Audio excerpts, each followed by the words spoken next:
জামা কাপড় থাকবে না গায়ে, এবং সেটাই তৃণমূল কংগ্রেস ভয় পাচ্ছে। মুখে যতই বলুক এসএসসি আমি চালাই না, আমি দেখি না, কিন্তু চালান তো উনি।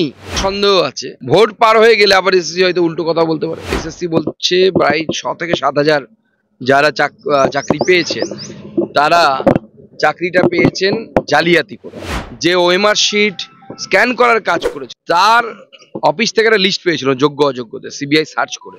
তৃণমূল কংগ্রেস থাকবে আর সেখানে ভোটে গন্ডগোল হবে, এটা হয় নাকি? তো সোনার পাথর বটি হবে। কেন্দ্রীয় বাহিনী ছাড়া পশ্চিমবঙ্গে সন্ত্রাসবিহীন ভোট আপনি করতে পারবেন নাকি? সম্ভবই না। জঞ্জাল কাটার কাজ আমাদের কেন্দ্রীয় সংস্থা হাতে আছে, তারা সব জঞ্জাল কাটবে এখন। দেখুন, আমি বরাবরই বলে এসেছি, সেই একই কথা আবার বলছি। এই 19,000 জনের তালিকা, এবং এসএসসি বলছে প্রায় 6 থেকে 7,000 যারা চাকরি পেয়েছেন তারা চাকরিটা পেয়েছেন জালিয়াতি করে। এতদিন পর্যন্ত হাইকোর্টে কিন্তু এটা নিয়েই লড়াই হচ্ছিল, এবং হাইকোর্ট বারবার চাইছিল, মহামান্য আদালত কলকাতা হাইকোর্ট, যে আপনারা যোগ্য আর অযোগ্যকে আলাদা করে দিন।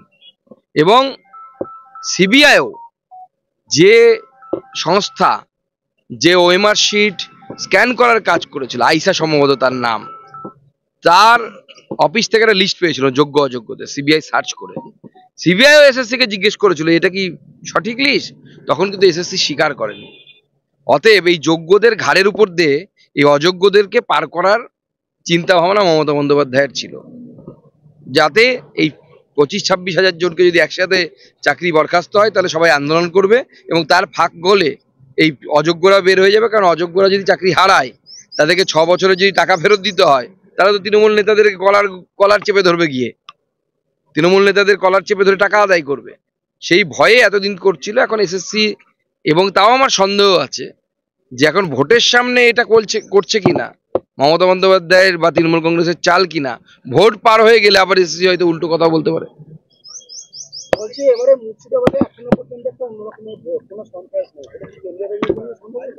কেন্দ্রীয় বাহিনী ছাড়া পশ্চিমবঙ্গে সন্ত্রাসবিহীন ভোট আপনি করতে পারবেন নাকি? সম্ভবই না।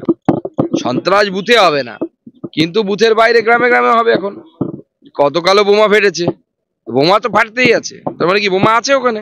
বোমাও আছে, বন্দুকও আছে।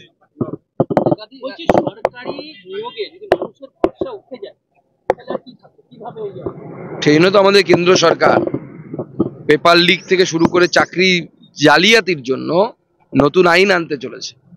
কঠোর থেকে কঠোরতম ব্যবস্থা হবে তাতে, যারা এই সমস্ত চাকরি বিক্রি, চাকরি চুরি এসবের সাথে যুক্ত। এবং এই আস্থা সত্যিই ফিরিয়ে আনা দরকার। রাজ্য সরকারের উপরে তো কারো আস্থা নেই, কেন্দ্রীয় তদন্তকারী এজেন্সিগুলো চোরগুলোকে সব ভেতরে ঢোকাবে, তখন আস্থা ফিরে আসবে। আস্থা তো এমনি আসে না ফিরে, আপনাকে জঞ্জাল পরিষ্কার করতে হয়। এখন জঞ্জাল কাটার কাজ আমাদের কেন্দ্রীয় সংস্থা হাতে আছে, তারা সব জঞ্জাল কাটবে। এখন খাতাই তো নেই, এখন ওএমআর শিটটাই নেই, যে অরিজিনাল ওএমআর শিট সেটাই নেই। সুপ্রিম কোর্ট প্রশ্ন তুলেছে, সেটাই যদি না থাকে তাহলে এটা কেন বাতিল হবে না? সেই জন্য তো আমি বারবার সন্দেহ প্রকাশ করছি যে ভোটের আগে এটা এসএসসির কোনো চাল নয় তো মমতা বন্দ্যোপাধ্যায়ের কথা। এসএসসি বলে তো আলাদা কোনো অস্তিত্ব নেই।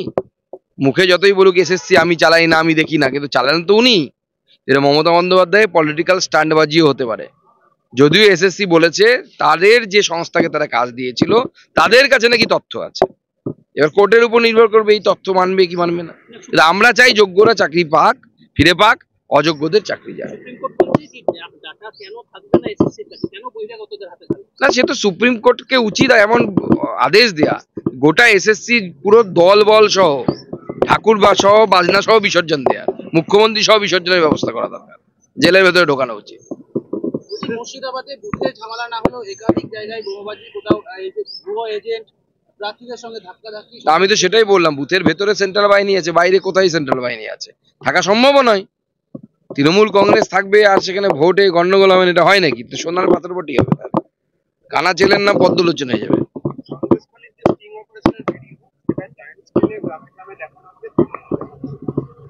না না, সেটা বোঝাই তো যাচ্ছে তৃণমূলের এটা হচ্ছে সন্দেশখালীকে কাউন্টার করার ব্যবস্থা।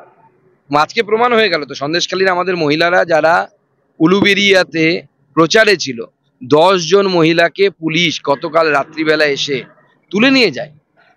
বন্দুক দেখানো হয় তাদেরকে, তৃণমূলের গুন্ডারা ছিল তাদের সাথে। মহিলাদের সাথে মানে অকথ্য গালিগালাজ, অসভ্য ব্যবহার, গোটা রাত তাদেরকে একটি নোংরা রুমে বন্ধ করে রাখা হয়।